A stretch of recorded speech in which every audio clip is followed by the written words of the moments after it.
Hello, this is Tony Caldwell again. It's good to be back with you. I want to talk with you in this video about the business model and revenue streams and how those models, I say the model, our model, everyone's is different.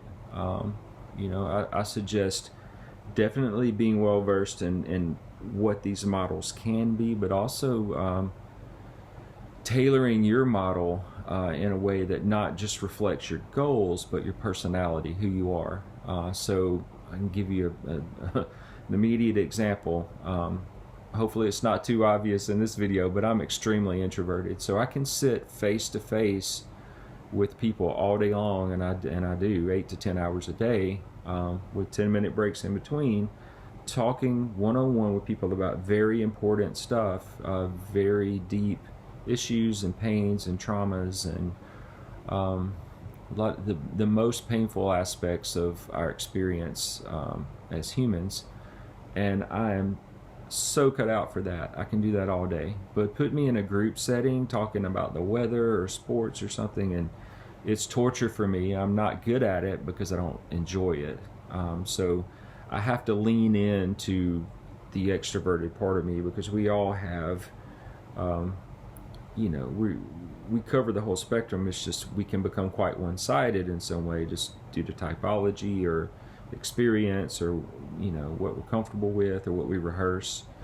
But I will say, when I go to conferences, it's not inauthentic, but I do step over into, even if it's only 10% of my makeup, I step over into my extroverted self, because it's a better experience for everyone involved, especially myself. And I found that when I do switch gears in that way, I have a really great time, instead of sort of standing back and thinking or feeling. Just get busy relating, and it's actually fun, but it requires some intentionality. So all that to say, whatever your version of that is, not just introversion, extroversion, but whatever it is about your personality that's unique to you, like, step into those strengths, but also look at the counterbalance. What's on the other side of that can help create some balance, because in human personality, pathology, all of that, it's one-sidedness that tends to be what we're working with.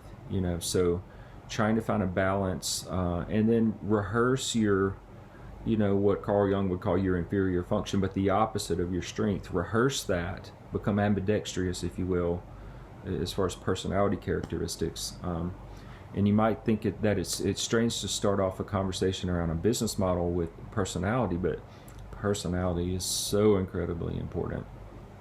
I would say, while we're on this topic, strengths perspective is so important. I learned strengths perspective in undergraduate and also in graduate school.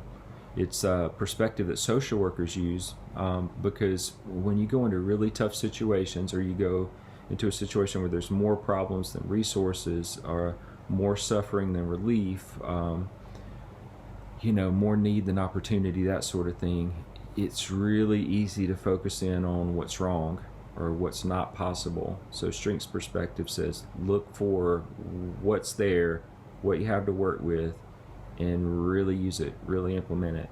So strengths perspective is so important during a startup, when there's discouragement and there's no lack of sort of hesitation or fear.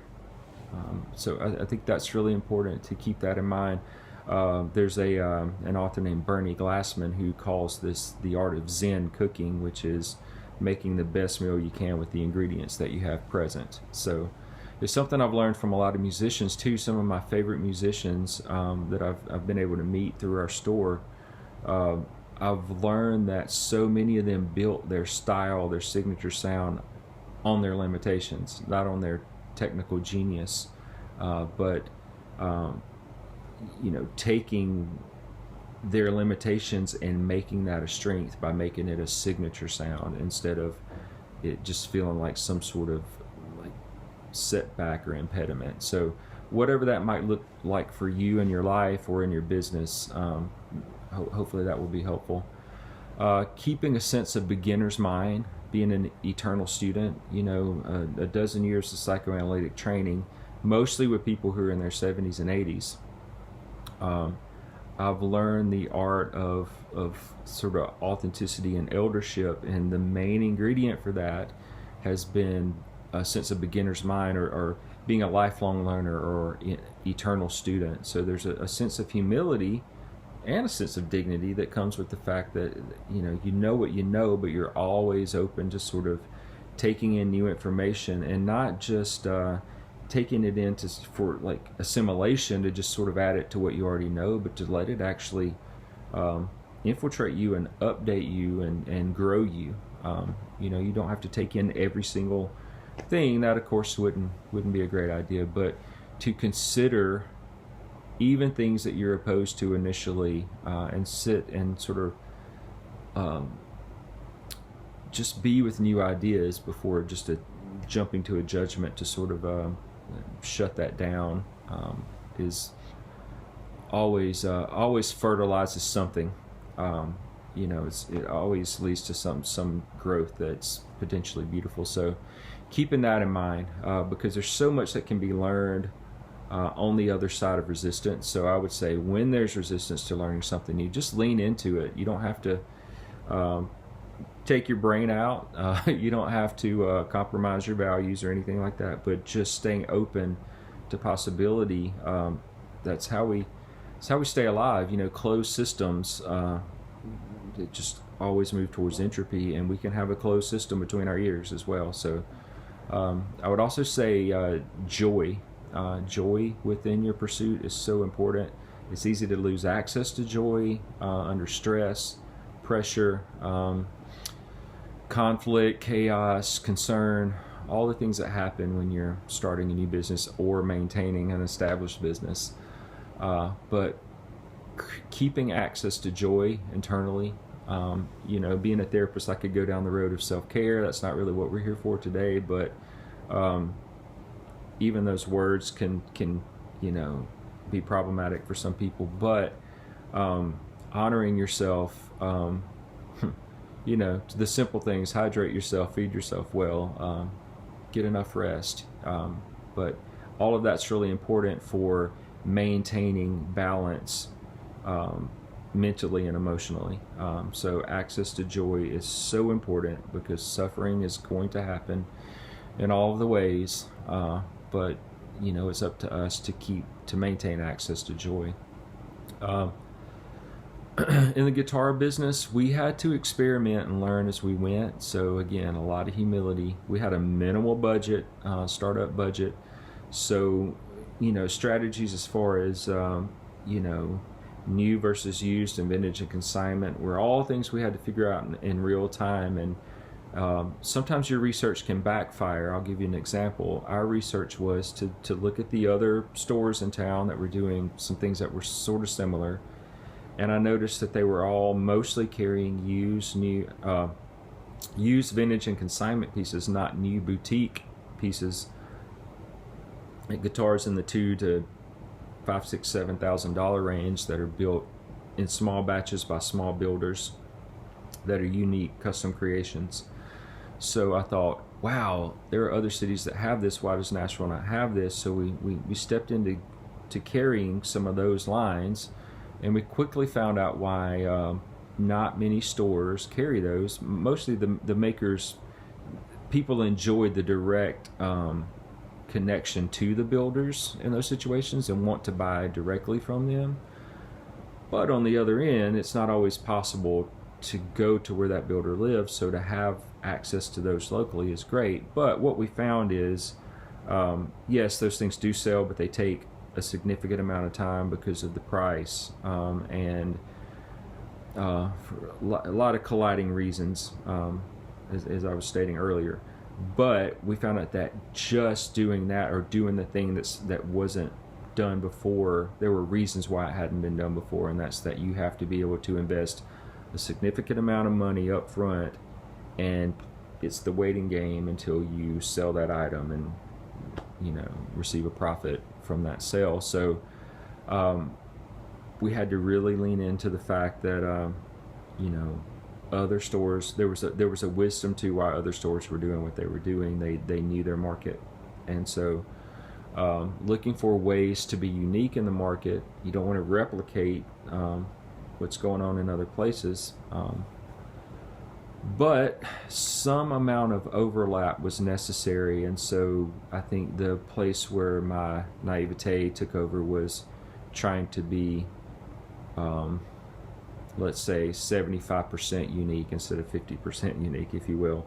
So trying to find a balance there sometimes just requires that we learn as we go, and that's been our path for sure there.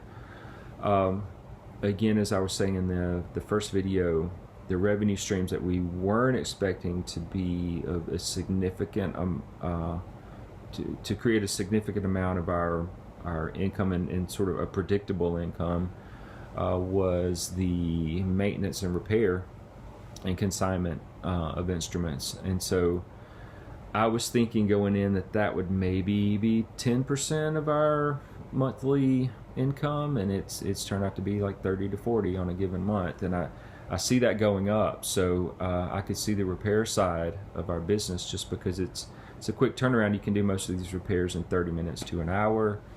And the standard fees here we keep in line with, and those fees add up pretty quickly. So it's especially at that rate. So again, opportunities, just looking for the opportunities as they arise and capitalize on those. That's so important.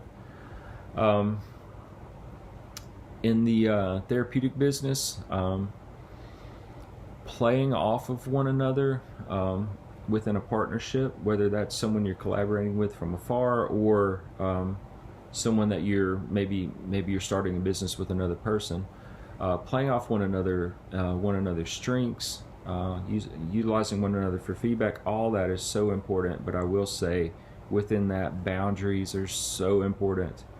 Having things spelled out in large glowing letters is so important, for each person to know where the other stands, to go ahead and work through personality quirks. Like if one person is a little more codependent, you want to free them up and allow them to have access to creativity and just the efficiency that comes with not holding back, and being stuck in pleasing or beating around the bush, which is just exhausting for everyone involved.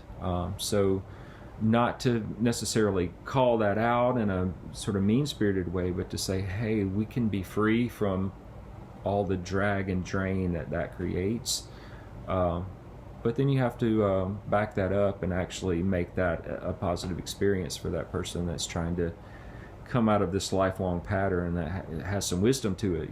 At some point, authenticity came with a consequence, and we're usually just avoiding that sort of thing if we're stuck in that sort of avoidant way of communicating. So communication within business partnerships are so important. If you know that you have a big personality and you tend to take up all the space and obliterate every other personality in the room, learning how to modulate is so important. If you have a certain amount of intensity or propensity for anger or something, learning to titrate that. If you think about titration like on an IV, how much of a drip, can you slow your roll? If you tend to be anxious, if you tend to be someone who is extremely extroverted, can you sort of practice the art of metacognition if you are thinking about your thinking, but sort of sending your little satellite out, if you will, and reporting back to you, hey, how am I coming across in this moment, is so important. Because again, the relational aspect of any business is so important.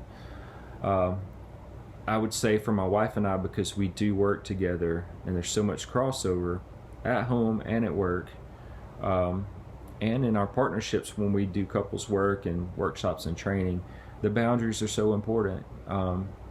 Khalil Gibran in the book The Prophet, he's talking about partnerships, and he says, let the winds of the heavens dance between you, which is like, let the creative energy that can only happen in separateness happen, so that when you come back together, that you both bring some energy. It's easy for things to stagnate when there are not enough boundaries. or not enough separation for two individuals to form a partnership, but not to become a co-organism. And so that can, of course, happen within dating or marriage and that sort of thing, but also in business partnerships. And I just want to throw a few other things in here around the relational piece. If you go into a partnership, business partnership or otherwise, with a whole lot of expectation, that's the height of the cliff you're going to be on when you fall off of it into disillusionment and disappointment. So keeping our fantasies and reality sort of in check and tracking with one another can help close that distance and make that fall not quite as tough or painful. It's so incredibly important. Monitoring your frustration level so that you can speak from a solution-based place more than a sense of being overwhelmed or sort of in the red emotionally before you speak up. So we're all responsible for holding our truth and doing no harm, but we're also responsible for not holding it to the point that it comes out sideways or we build some sort of emotional grenade. And that's what being passive to the point of becoming aggressive is. So even though we might not have the type of personality that's passive aggressive in the way we typically think of that as sort of throwing jabs, it can be that we hold and then sort of let it all out once we're overwhelmed. So communication styles are so important. Couple last things are really just one last thing I want to land on here that's I've seen be infinitely important, working with musical artists and business owners and people sort of functioning at the high level, CEOs, billionaires, and lots of people that I've worked with as clients. Something that I've noticed that it seems to be a strength that is in common for a lot of these various people is that when they hit their internal glass ceilings, they figured out what to do with those, because they wouldn't be in those places if they didn't. So that's the biggest strength I've seen in people who make it and people who don't. The biggest difference there being what you do with those internal glass ceilings, because when we hit one externally, we can generate enough sort of like a witness of that or some feedback or a sense of appropriate angst and sort of break through that, hopefully. But when they're internal, we tend to hold those and not talk about them, so no one can say, hey, you know what, I think you have some really limiting thoughts and beliefs about yourself, or some emotional block that's holding you back that isn't really necessary. Maybe you could test it and see if exceeding the boundaries of your self-talk, where that goes, just as an experiment.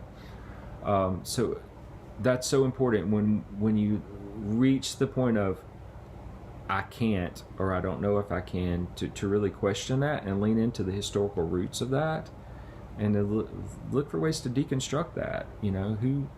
Who's making this rule? What is it inside of you? Is it an inner critic? Is it an inner parent that's being overprotective? What is it? Usually it's trying to keep us from falling on our face, but it might keep us from even getting up and walking, right? So it can be overprotective. And sometimes our inner critics are overprotective by beating us down before the world does, as almost a way of inoculating, but it annihilates us instead. So keeping a really strong check on that sort of self-talk is so important. And then lastly, don't just daydream or fantasize about a venture. I hope you do that, because it's a beautiful thing. That is co-creation. That is participating in the source of all creative acts, right? That's where songs are written from. That's where the big ideas come from. It's where all the ideas come from, right? So, but don't just daydream or fantasize, but step into the imaginal, what the writer Henri Corbin called the imaginal realm. And not to get too mystical or anything here, but it's the birthplace of ideas, right? So it's not just the someday thinking or the one day thinking or I'll live or do this someday, the day that never comes, or just this sense of escapism of sort of, fantasy being a relief from what is, and easier and more fun than the hard work. Like neither of those extremes, or like just some wishful thinking about manifestation without putting in the hard work. But I mean, having a vision that you can walk towards. You've probably heard the saying, if you don't have a dream, how will you have a dream come true? That's what I mean, to have where the lines between reality and fantasy blur. That's a definition of psychosis, but I don't mean it in that way. I mean where your vision and reality start to merge, and that is absolutely possible, because I've seen it countless times and I've experienced it countless times. And it's where your vision starts and reality start cooperating.